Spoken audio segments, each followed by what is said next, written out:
তোর তো 10 মিনিট লেটে কোনো ক্ষতি নেই। এই যে আমি আছি, ও আছে, দরকার হলে 8-10 জন মানুষকে ডাকবো, তারা থাকবে, তাদের সামনে তুই সুইসাইড করবি।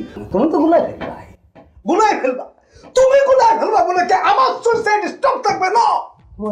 তোমার এই সব চিন্তা ভাবনা অন্য জায়গায় কথা বলো, আমার সুইসাইড ডিস্টার্ব করবে না।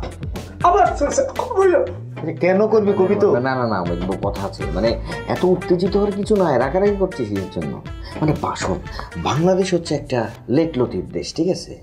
আমাদের এখানে সব কাজে লেট হয়। যেমন ধর, আজকে সকাল 10টার ট্রেনটা মনে কর কালকে সকাল 10টায় আসবে, মোটামুটি কনফার্ম।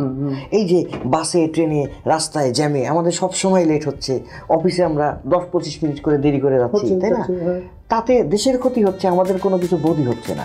সেইটা যদি আমরা পর্যালোচনা করে দেখি, তোর তো 10 মিনিট লেটে কোনো ক্ষতি নেই। এই যে আমি আছি, ও আছে, দরকার হলে 8-10 জন মানুষকে ডাকবো, তারা থাকবে, তাদের সামনে তুই সুইসাইড করবি।